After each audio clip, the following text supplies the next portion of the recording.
नमस्कार साथियों, ओम लाइब्रेरी के इस करंट अफेयर्स के सेशन में आप सभी का हार्दिक स्वागत है। शुरू करते हैं आज 25 सितंबर के करंट अफेयर्स का सेशन।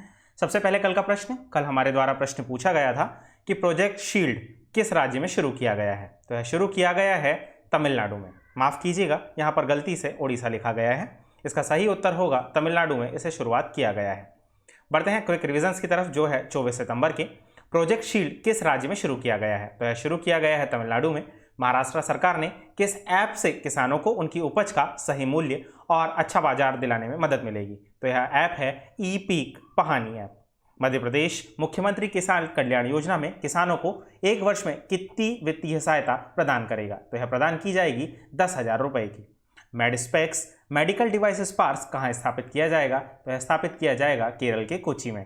अगला प्रश्न था डेस्टिनेशन नॉर्थ ईस्ट 2020 त्योहार का आयोजन कब से कब तक किया जा रहा है? तो यह आयोजन किया जा रहा है 27 सितंबर से 30 सितंबर के बीच। जम्मू और कश्मीर में कितनी आधिकारिक भाषाओं को घोषित किया गया है? तो यह कुल 5 आधिकारिक भाषाएं होंगी, 5। उत्तर प्रदेश में किस जिले में एक समर्पित फिल्म सिटी इंफोटेनमेंट जोन स्थापित किया जाएगा? तो यह होगा गौतम बुद्ध नगर में। वर्ष 2020 में संयुक्त राष्ट्र की विश्व वर्षगांठ को किस रूप में मनाया जाएगा? तो यह मनाया जाएगा 75वीं वर्षगांठ के रूप में। अगला प्रश्न था डीआरडीओ ने हाल ही में ओडिशा के बालासोर में किस मिसाइल का सफल परीक्षण किया? तो यह मिसाइल थी अभ्यास missile. International week of the deaf 2020 के लिए विषय क्या होगा? तो यह है सांकेतिक भाषाएं सभी के लिए। यह इस दिन का सब्जेक्ट है।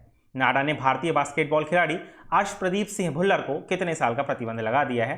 तो यह लगाया गया है कुल 4 साल का प्रतिबंध। हाल ही में कोविड-19 के कारण आशालता बंगावलकर का निधन हो गया। वे किस क्षेत्र से संबंधित थी? तो वे थी अभिनय के क्षेत्र से संबंधित, जो महाराष्ट्र की प्रसिद्ध अभिनेत्री थी। दोस्तों, यदि आप इस वीडियो की पीडीएफ प्राप्त करना चाहते हैं तो आप इसे हमारे टेलीग्राम चैनल से डाउनलोड कर सकते हैं। साथ ही यदि आपने अभी तक हमारे इस चैनल को सब्सक्राइब नहीं किया है तो जल्द से जल्द हमारे इस चैनल को सब्सक्राइब कर लीजिए।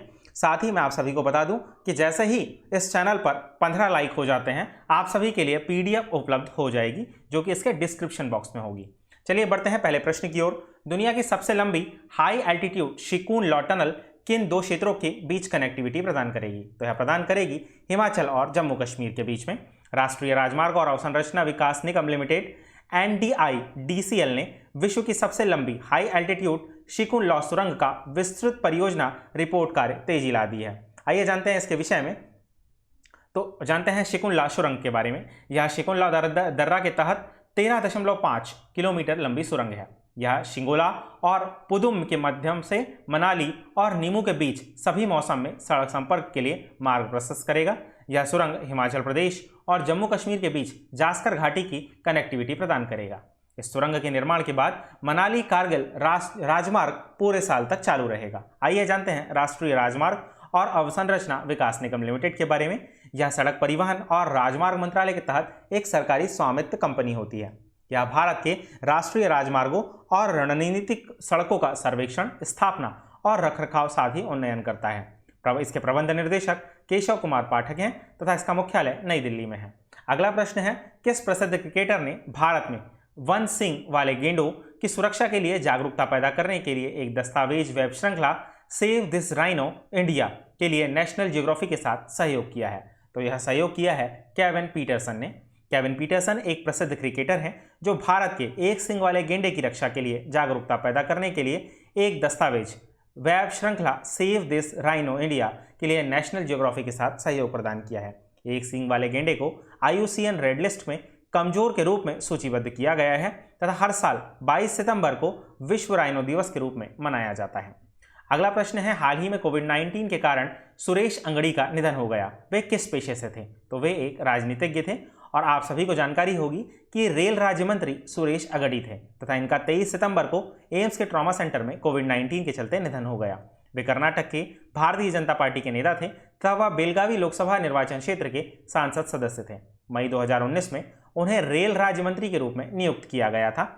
आइए जानते हैं केंद्रीय मंत्रिपरिषद के अन्य मंत्रियों के बारे में, जिनमें कैबिनेट मंत्री, उप मंत्री और स्वतंत्र प्रभाव वाले मंत्रियों के बारे में आपको बताते हैं। तो कैबिनेट मंत्री वे मंत्री होते हैं जो कैबिनेट के सदस्य हैं और केंद्रीय मंत्रिपरिषद के सबसे महत्वपूर्ण मंत्री होते हैं। इनके उपमंत्री क्या होते हैं? वे मंत्री जो स्वतंत्र प्रभार वाले कैबिनेट मंत्री या राज्य मंत्री के अधीन काम करते हैं, वे उपमंत्री कहलाते हैं। स्वतंत्र प्रभार वाले राज्य मंत्री क्या होते हैं? वे छोटे मंत्रालयों के प्रभारी होते हैं और विशेष रूप से आमंत्रित किए जाने पर ही कैबिनेट की विशेष बैठकों में भाग लेते हैं।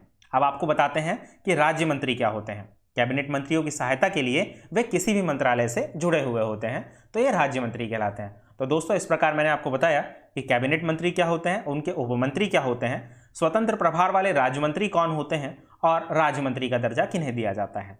अगला प्रश्न है, हाल ही में कहाँ national generic document registration system launch किया गया है? तो यह लॉन्च किया गया है जम्मू और कश्मीर में। अगला प्रश्न देखते हैं, डीआरडीओ ने महाराष्ट्र के अहमदनगर में किस टैंक से laser guided anti tank missile का सफल परीक्षण किया? तो यह परीक्षण किया गया है एमबीटी अर्जुन टैंक का। जानते हैं इनके बारे में। रक्षा अनुसंधान और विकास संगठन डीआरडीओ ने हाल ही में महाराष्ट्र के अहमदनगर में एमबीटी अर्जुन टैंक से laser guided anti tank missile का सफल परीक्षण किया है। टेस्ट के दौरान एंटी टैंक मिसाइल से 3 किलोमीटर दूरी पर मौजूद लक्ष्य को पूर्ण रूप से खत्म कर दिया। डीआरडीओ ने कहा है कि कई प्लेटफॉर्म लॉन्च क्षमता के साथ इसे विकसित किया गया है। अगला प्रश्न है, हिंद महासागर में पेसेक्स नौसेना अभ्यास किन 2 देशों के बीच में चल रहा है? तो आपको यहां पर नाम याद रखना होगा पेसेक्स का। तो पेसेक्स चलता है हमेशा भारत और ऑस्ट्रेलिया की नौसेनाओं के बीच में। पेसेक्स का संचालन भारतीय नौसेना और ऑस्ट्रेलिया नौसेना के बीच किया जा रहा है। वायु युद्ध विध्वंसक HMAS Hobart, stealth frigate INS Sahyadri और मिसाइल कॉर्वेट INS करमुक इस नौसेना अभ्यास में भाग ले रहे हैं। आइए आपको बताते हैं हिंद महासागर में भारत की हालिया एक्सरसाइज के बारे में। तो भारत और जापान के बीच नौसेना अभ्यास हुआ है, जिसे पासिंग एक्सरसाइज कहा गया है। भारत नेवी और यूएस नेवी के बीच कैरियर स्ट्राइक ग्रुप का एक मिलिट्री एक्सरसाइज हुआ है और भारत और फ्रांस की नौसेना के बीच में भी अभ्यास इसी साल हुआ है। अगला प्रश्न है, किस देश ने भारत समेत 3 देशों की यात्रा पर प्रतिबंध लगा दिया है? तो इसका सही उत्तर है, इस पर प्रतिबंध लगाया है सऊदी अरेबिया ने। सऊदी अरेबिया ने भारत समेत 3 देशों की यात्रा पर प्रतिबंध लगा दिया है। कोरोना वायरस के मद्देनजर सऊदी अरेबिया ने इन देशों से आने वाले लोगों पर भी रोक लगा दी है। भारत के अलावा इसमें ब्राज़ील और अर्जेंटीना भी शामिल है। मतलब कुल 3 देशों में भारत, ब्राज़ील और अर्जेंटीना शामिल है। इन देशों में कोरोना के लगातार बढ़ते संक्रमण के चलते यह निर्णय लिया गया है। साथ ही इसके अलावा जो लोग इन देशों में यात्रा करके आए हैं उन्हें 14 दिनों के लिए आइसोलेशन में रखा गया है। अगला प्रश्न है, पेरिस समझौते की वर्षगांठ पर एक वैश्विक जलवायु शिखर सम्मेलन आयोजित किया जाएगा। इस शिखर सम्मेलन की सह मेजबानी कौन करेगा? तो इसकी मेजबानी करेंगे संयुक्त राष्ट्र और यूनाइटेड किंगडम। जानते हैं इसके बारे में। संयुक्त राष्ट्र महासचिव एंटोनियो गुटेरस और ब्रिटेन के प्रधानमंत्री बोरिस जॉनसन पेरिस समझौते की 5वीं वर्षगांठ की पूर्व संध्या पर वैश्विक जलवायु शिखर सम्मेलन की मेजबानी करेंगे। राष्ट्रीय सरकारों को उनकी महत्वाकांक्षी और उच्च गुणवत्ता वाली जलवायु योजनाओं के साथ आमंत्रित किया जाएगा तथा यह शिखर सम्मेलन एक घोषणा के बाद आयोजित हो रहा है कि चीन 2030 में ग्रीन हाउस उत्सर्जन को बढ़ाएगा और 2060 तक कार्बन तटस्थ होने का प्रयास करेगा। नवंबर 2021 में ग्लासगो में आयोजित होने वाले संयुक्त राष्ट्र जलवायु परिवर्तन सम्मेलन COP26 में पहले शिखर सम्मेलन की गति बढ़ेगी। चीन दुनिया का सबसे बड़ा ग्रीन हाउस उत्सर्जक देश है तथा इसके बाद यूएस है। अगला प्रश्न देख लेते हैं। GSMA ने हाल ही में मोबाइल वर्ल्ड कांग्रेस MWC 2021 को 28 जून तक के लिए टाल दिया गया है। यह कहां पर आयोजित किया जाएगा? तो यह आयोजित किया जाएगा बार्सिलोना में। जानते हैं इसके विषय में। GSMA ने मोबाइल वर्ल्ड कांग्रेस 2021 की तारीखें मार्च की शुरुआत से 28 जून तक कर दी है। MWC 2021 का आयोजन अब 28 जून से 1 जुलाई तक बार्सिलोना स्पेन में होगा तथा MWC 2021 के विषय जुड़ा हुआ प्रभाव होगा। आइए आपको बताते हैं GSMA के बारे में। तो इसमें 750 ऑपरेटर हैं और 400 कंपनियां इसकी सदस्य हैं। GSM मोबाइल संचार के लिए global system 2G mobile network के लिए यूरोपीय दूरसंचार मानक संस्थान द्वारा एक मानक संदर्भित करता है। आइए आपको बताते हैं मोबाइल वर्ल्ड कांग्रेस के बारे में। तो मोबाइल उद्योग की सबसे बड़ी प्रदर्शनी और सम्मेलन इसमें आयोजित किया जाता है। इसे अब तक MWC बार्सिलोना के नाम से जाना जाता है तथा GSMA 2024 तक बार्सिलोना में MWC रखेगा।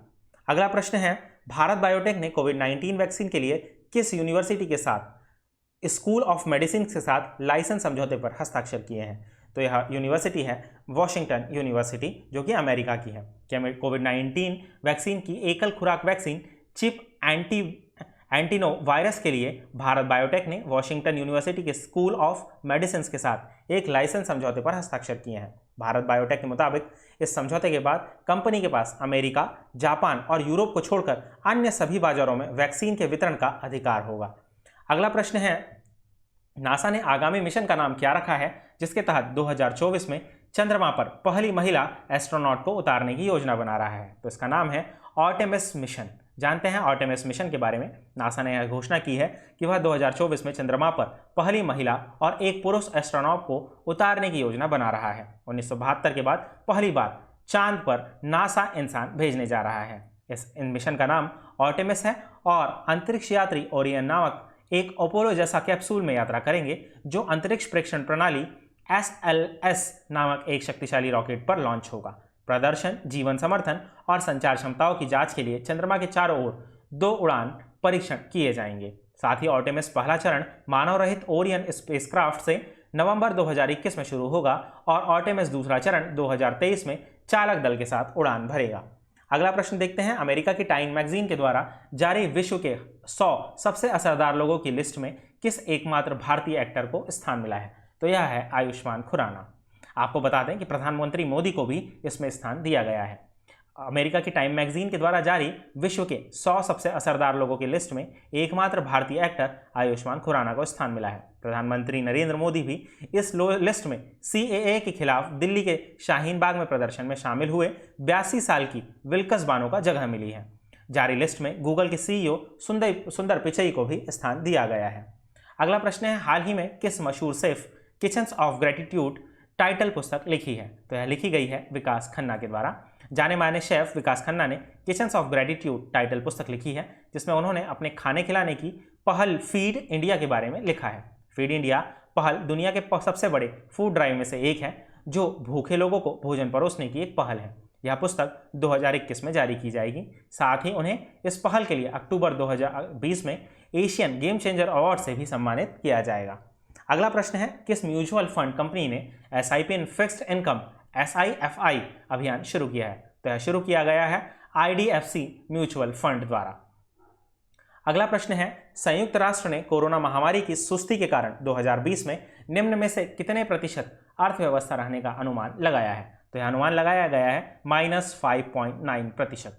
जानते हैं इसके बारे में। संयुक्त राष्ट्र की एक रिपोर्ट में कहा गया है कि कोविड-19 महामारी के प्रकोप के चलते भारतीय अर्थव्यवस्था 2020 के दौरान 5.9% की कमी आने का अनुमान लगाया गया है। व्यापार और विकास पर संयुक्त राष्ट्र सम्मेलन अंकॉड की इस रिपोर्ट में अनुमान जताया गया है कि इस साल वैश्विक अर्थव्यवस्था में 4.3% की कमी आएगी।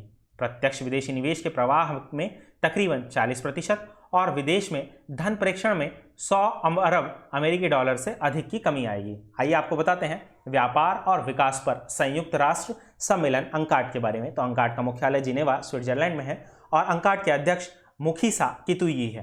अंकाड की स्थापना 30 दिसंबर 1964 को की गई थी। दोस्तों, इस प्रकार हमारे आज के करंट अफेयर्स का सेशन समाप्त होता है। आप सभी के लिए आज का प्रश्न, NSS पुरस्कार सालाना किस मंत्रालय द्वारा दिए जाते हैं? आप सभी को अपने उत्तर कमेंट बॉक्स में देने हैं। आई होप कि आप सभी को हमारा आज का सेशन पसंद आया होगा। यदि आप सभी को हमारा आज का सेशन पसंद आया है तो हमारे इस चैनल को लाइक करें, सब्सक्राइब करें एवं अपने अन्य दोस्तों के साथ शेयर करें। साथ ही जैसे ही इस पर 15 लाइक्स हो जाते हैं, इस वीडियो पर 15 लाइक्स हो जाते हैं, आप सभी के लिए इस वीडियो की PDF उपलब्ध होगी। साथ ही यदि आप इस वीडियो की PDF प्राप्त करना चाहते हैं तो आप इसे हमारे टेलीग्राम चैनल से डाउनलोड कर सकते हैं। धन्यवाद।